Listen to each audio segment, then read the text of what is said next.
Hello everyone, as smart education मध्ये तुम्हा सर्वांचं खूप खूप स्वागत. आजचा जो लेक्चर आहे त्यामध्ये आपण एमएससी 2023 जो पेपर 1 झाला होता त्याची आन्सर की बघणार आहोत.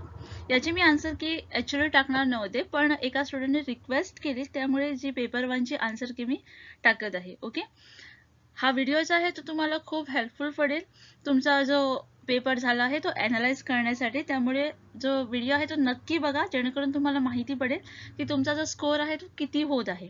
ओके, चला तर मग लेक्चरला सुरुवात करूया. सुरुवात करण्याआधी जर समजा तुम्ही चॅनलवर न्यू असाल आणि अजून सबस्क्राईब केलेलं नसाल तर प्लीज एकदा सबस्क्राईब करून घ्या. ओके, अँड बेल आयकॉनला पण क्लिक करून टाका, जेणेकरून माझा जो येणारा व्हिडिओ आहे तो तुम्हाला लगेच भेटून जाईल. ओके, चला तर मग आजच्या लेक्चरला सुरुवात करूया.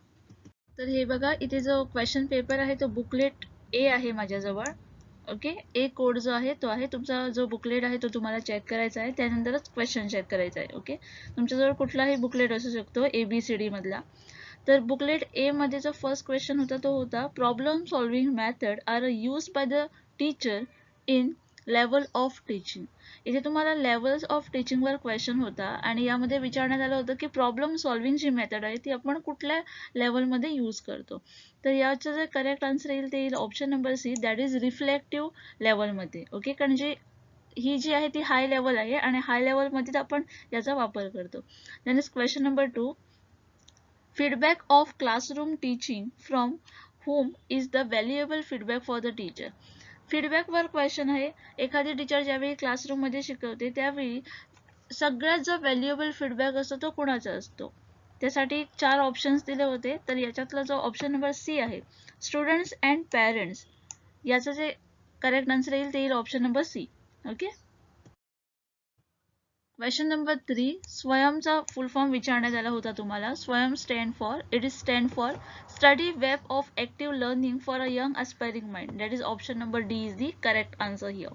Then question number 4 होता dash is more suitable method for teaching history. Same question आम्ही ऑलरेडी लेक्चरमध्ये पण सॉल्व्ह केला होता. हे मोस्ट ऑफ द क्वेश्चन जे पेपर 1 मध्ये आहे ते मोस्ट ऑफ द क्वेश्चन आम्ही सॉल्व्ह केलेले आहेत ऑलरेडी, कारण हे जे आहे ते रिपीटेड क्वेश्चन आहे, कन्सेप्ट तर रिपीटेडच आहे, राईट. आणि हा जर हिस्ट्रीबद्दल बोलायला गेलं तर सेम क्वेश्चन आम्ही सॉल्व्ह केला होता. फक्त एवढंच होतं की क्वेश्चन जरा ट्विस्टेड आला, की आम्ही जो सॉल्व्ह केला होता त्यामध्ये असं बोलण्यात आलं होतं की पुढची जी आहे ती मेथड आपण हिस्ट्रीसाठी यूज नाही करू शकत, राईट. आणि इथे विचारण्यात आलं की कुठली सुटेबल आहे. ओके, जरा अपोजिट क्वेश्चन आला. तर याचं जे करेक्ट आन्सर येईल ते येईल option number A, that is role play method. Then is question number 5, learning process monitor by which evaluation. याचं जे करेक्ट आन्सर आहे ते आहे फॉर्मेटिव्ह इव्हॅल्युएशन, म्हणजे option number C is the correct answer. Question number 6, researcher must have. यासाठी 4 options दिले होते. आता यामध्ये तुम्हाला रिसर्चर बद्दल विचारण्यात आलं आहे. याचे जे करेक्ट आन्सर आहे ते आहे option number C, that is knowledge about the research. पण याचा आन्सर ऑप्शन बी पण असू शकतं. Okay, so there is a confusion between option B and C. So most appropriate I am choosing here, that is option number C. Okay, then is question number 7, recording of dash in quantitative research is called memoing. Memoing वर already question आम्ही solve केला होता. याचं जे correct answer येईल ते येईल option number A, that is reflective notes. Okay, then is question number 8, for deducting error in teaching learning process the appropriate data collection tool will be. आता इथे तुम्हाला अप्रोप्रिएट टूल विचारण्यात आलं आहे for the collection of data. Test विचारण्यात आली आहे. यासाठी जे करेक्ट आन्सर येईल ते येईल option number B, that is diagnostic test. If a frequency distribution has some extreme score, then the appropriate measure of variability will be. हा जो आहे तो क्वेश्चन नंबर 9 आहे, जो की फ्रिक्वेन्सी डिस्ट्रीब्युशनवर आहे. आणि यासाठी जो करेक्ट आन्सर येईल ते येईल ऑप्शन नंबर ए. पण again range and standard deviation मध्ये कन्फ्युजन आहे. सो याच्यातला कुठलाही आन्सर करेक्ट असू शकतं. Okay, so at present I am choosing range. Then is question number 10, standard of research journal is decided on. Same question आम्ही already solve केला आहे. याचे जे करेक्ट आन्सर येईल ते येईल option number B, that is impact factor. Question same repeat झाला आहे.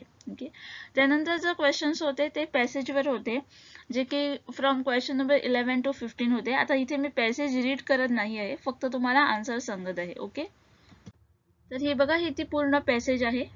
आता क्वेश्चन्स बघूया काय आहेत ते. तर याच्यात जो पहिला प्रश्न होता question number 11, the word that nearly opposite in the meaning of defile. डिफाईलचं अपोजिट विचारण्यात आलं होतं तुम्हाला.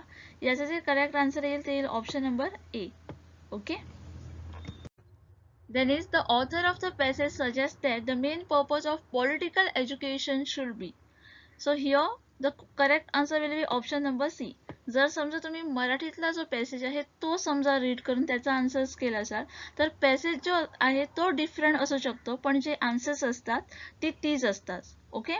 जर समजा तुम्ही मराठीतला सॉल्व्ह केलेला असाल तर 12th आन्सर जे आहे ते सीज येणार आहे.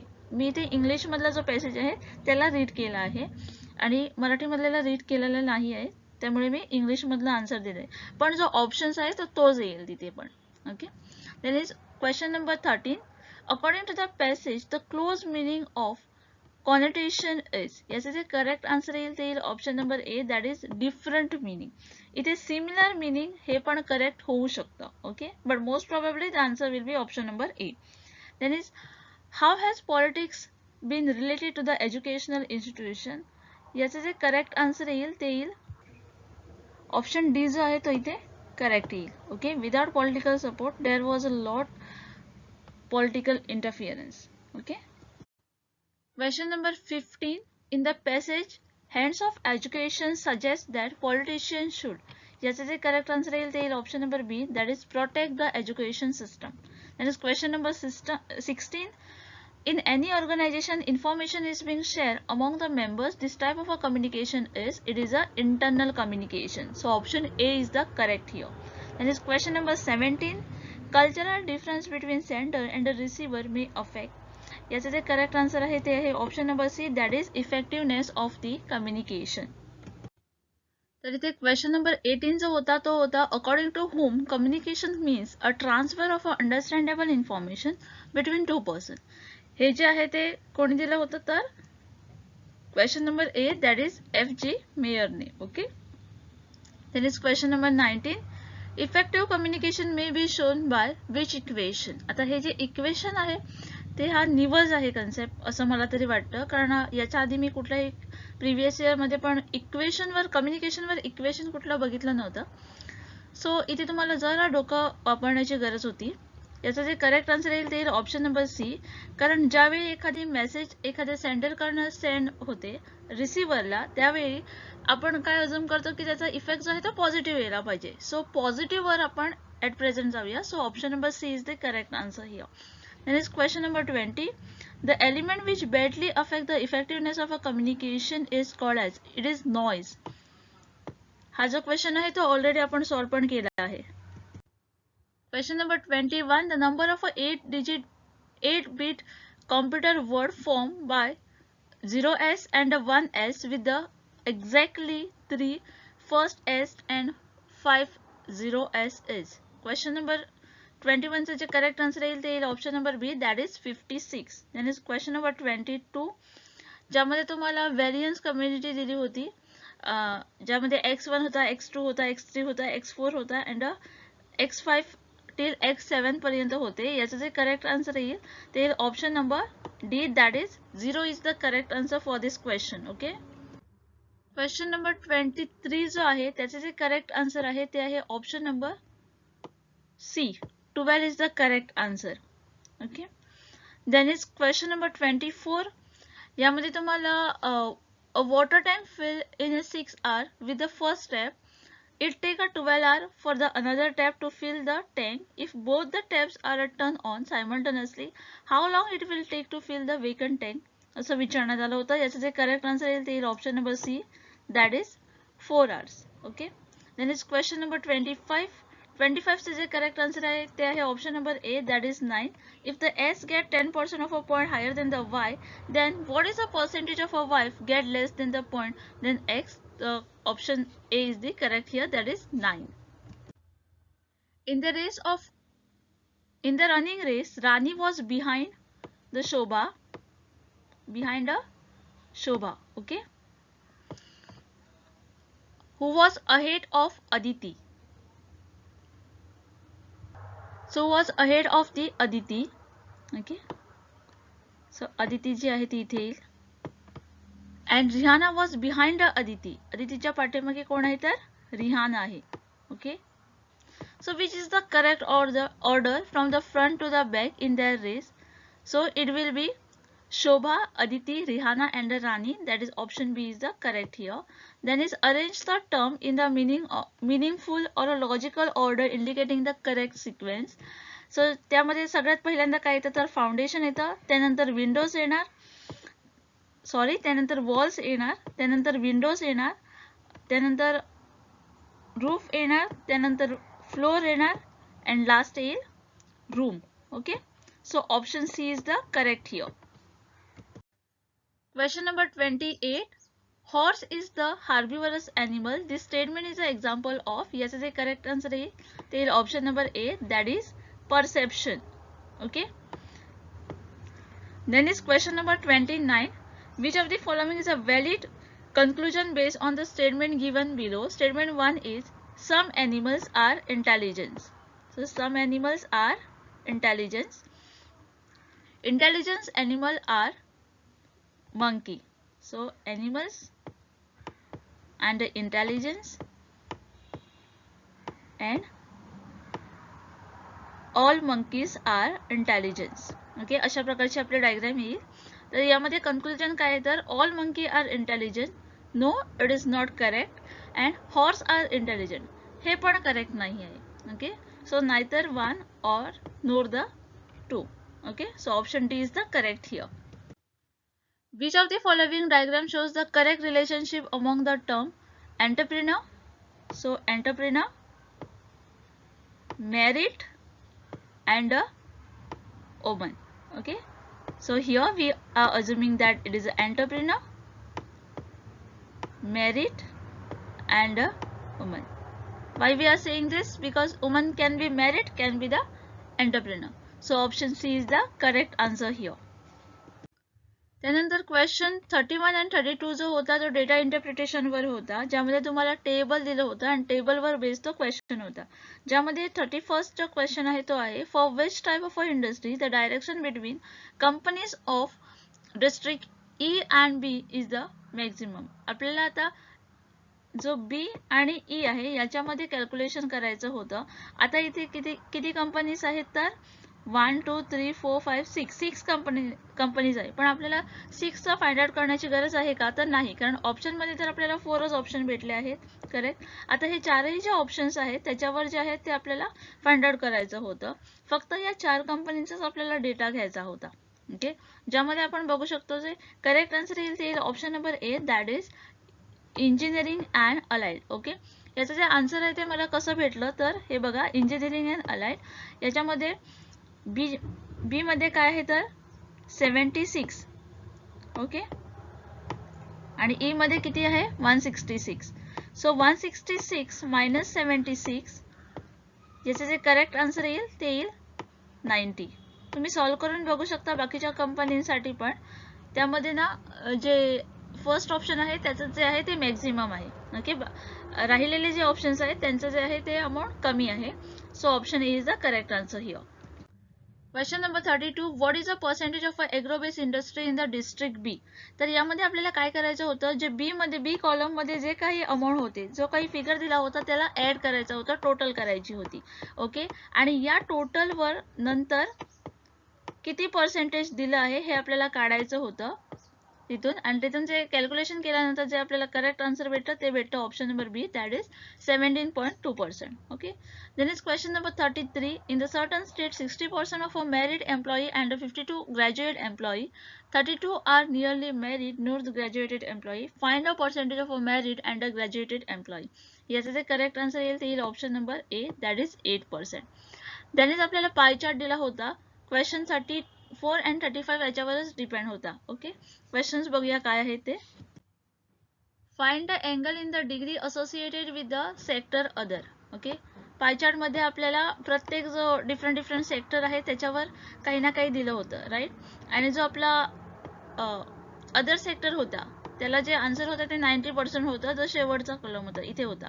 Okay, so option B is the correct here. Then is find the percentage of expenses on the sector food. Food वर विचारण्यात आलं होतं. यामध्ये आपल्याला काय करायचं होतं की जो पूर्ण आहे त्याला 360 होता, राईट. पूर्ण आपला 360 असतं. सो हा 360 आपण अज्युम काय करतो तर 100%, राईट. आता फूट अँड हा जो आहे तरी त्याचा फूट जो होता त्याचा काय होता तर पोर्शन 108 होता, राईट. याचं आपल्याला काय करायचं होतं तर हे बघा क्रॉस मल्टिप्लाय करायचं होतं. म्हणजे 108 मल्टिप्लाय बाय 100 डिवायडेड बाय 360. मग तुम्हाला करेक्ट आन्सर भेटलं असतं.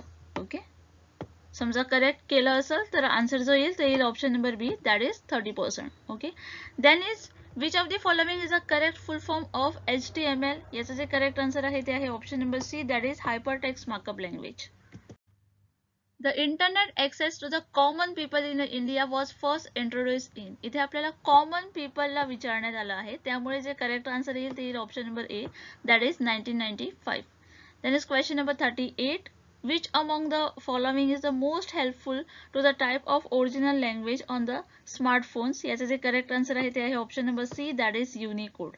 Then is question number 39. Which among the following is a digital payment app linked to the Google? Google बद्दल विचारण्यात आलं आहे, त्याचे जे करेक्ट आन्सर आहे ते आहे option number C, that is test. पण जर आपण टेस्ट बद्दल बोलायला गेलो तर आता टेस्ट एक्झिस्टन्स मध्ये नाही आहे. ओके, आता जो आहे तो गुगल पे आहे, करेक्ट. पण तरी सुद्धा जे करेक्ट आन्सर आहे ते आहे option number C. Question number 40. Which among the following is the consortia for the higher education is resources linked to the digital initiative? Then the correct answer is option number A, that is eShodh Ganga. Okay, then is Kyoto Protocol. Kyoto Protocol is for the global climate change. हे तर आपल्याला सगळ्यांनाच माहिती आहे. So option D is the correct here. Question number 42. Which one of the natural system is used for the hot water for the domestic purpose? याचे जे correct answer येईल ते येईल option number A, that is thermal, solar thermal. पण option B पण इथे correct होऊ शकतो. So there is a confusion. पण इथे अप्रोप्रिएट विचारण्यात येईल तर option number A is the correct here. Then is question number 43. Excess growth of the aquatic plant in our water bodies is due to the. याचे जे correct answer आहे ते आहे option number C, that is increase in nitrate and phosphate. Okay, question number 44 जो होता तो acid रेनवर होता. याचे जे करेक्ट आन्सर आहे ते आहे option number A, that is sulphur dioxide. Then is question number 45. Wet part of the municipal solid waste can be put in the use of a oil conditioner by using the composting. Composting is the correct answer, so option A is the correct here. Then is question number 46. The Mughal period higher education learning center were known as madrasas. So option B is the correct here. Then is RUSA वर एक question होता. RUSA scheme is a launch mainly to provide a fund to the state level higher education. हे जे आहे ते correct answer आहे, so option C is the correct here. Question number 48. The science that deal with the relationship of a various organisms with their environment is known as. Option C is the correct here, that is ecology. Question number 49. UGC has to introduce the induction course for the teacher in the higher education too. याचे जे correct answer येईल ते येईल option number B, prepare for the teaching. Okay. Question number 50. 50 जो होता तो स्वयंवर होता. Swayam program is a platform is develop for. याचे जे करेक्ट आन्सर येईल ते येईल option number D, that is all of the above subject. Okay, I hope all the things are clear to you. जर समजा काहीही डाऊट असेल तर प्लीज कमेंट सेक्शनमध्ये लिहून तुम्ही पाठवू शकता. मी तो सॉल्व्ह करण्याचा पुरेपूर प्रयत्न करेन. Okay, till then keep watching, keep learning.